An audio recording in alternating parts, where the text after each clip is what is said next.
This is Optimal Work Daily, episode 1270. Success starts in the mind, but doesn't end there. By Jeff Goins of goinswriter.com. And hey again, I am Dan. I'm your host and narrator here, and I'm going to keep this intro nice and short for you today.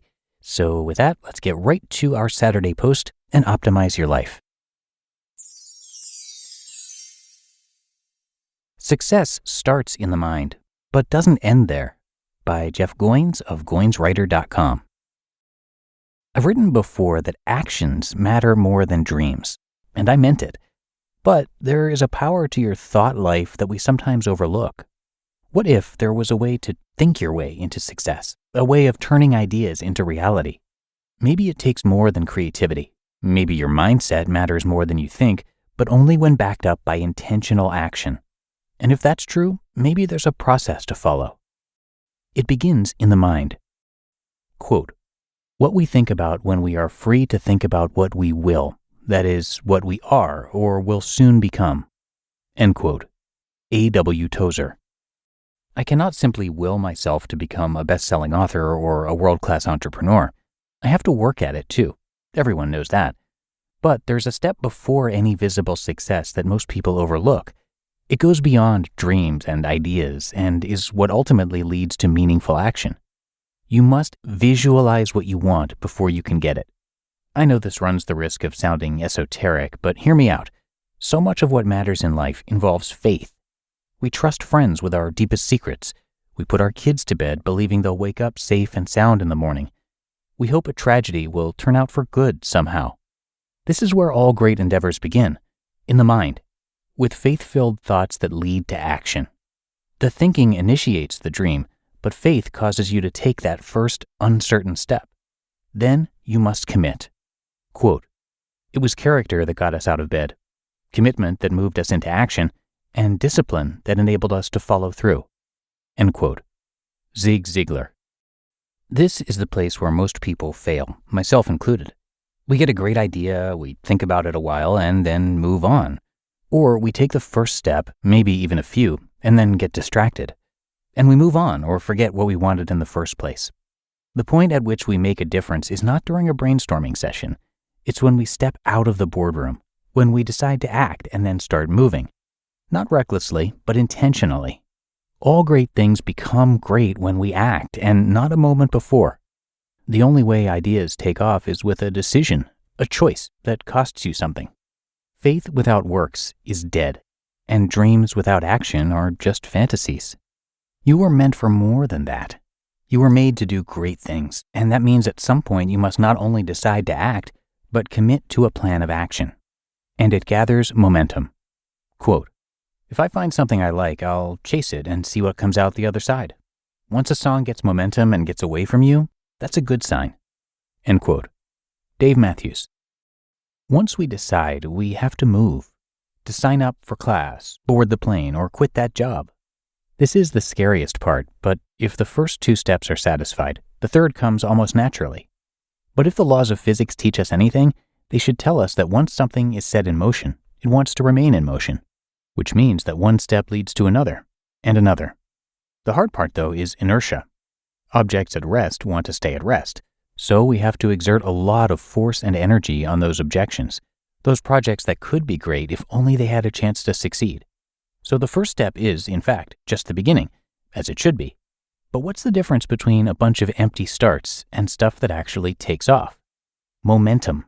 It's the reason successful people keep succeeding and failures keep failing. How do you overcome inertia and set into motion the law of momentum? Focus intensely on one project and don't let up or move on until it takes on a life of its own. Do this enough, and you'll create a whole portfolio of success. Let's put it all together. If you're like me, you need things broken down occasionally, so here's a series of 3 steps you can practice over the next week. 1. Cultivate a habit of positive thinking. Pay attention to your thought life and look for ways you might be sabotaging yourself before you begin. Cut out of your vocabulary, both internal and external, any negative language that doesn't encourage an attitude of faith. Healthy skepticism is fine. Perpetual self-doubt is not. 2. Commit more.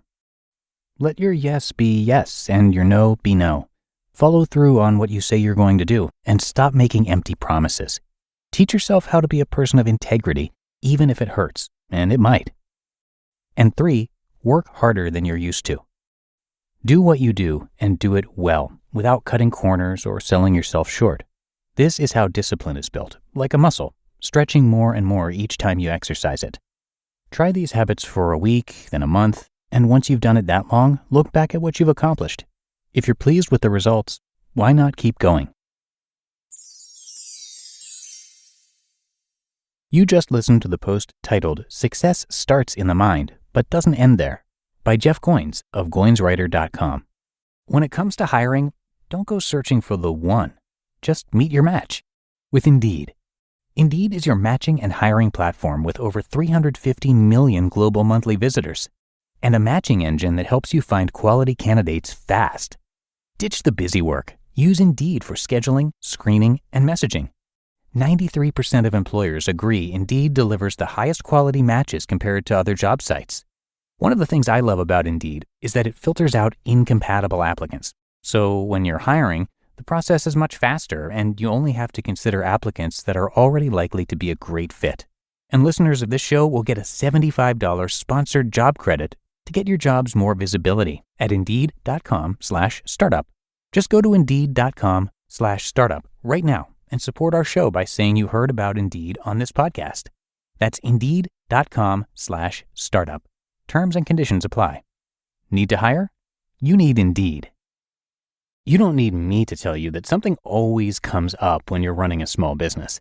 Take the pain out of payroll benefits and HR and put the joy back in running your business with Gusto. Gusto's payroll and HR services can make it a little easier. Gusto was designed for you, the small business owner. They take the pain out of running a business, automatically calculating paychecks, filing payroll taxes, setting up open enrollment. Gusto does it all.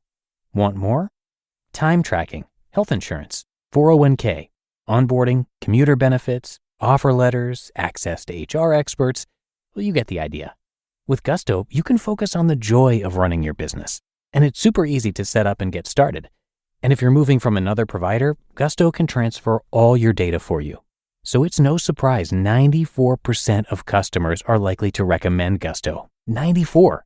And here's the best part. Because you're a listener, you get 3 months totally free.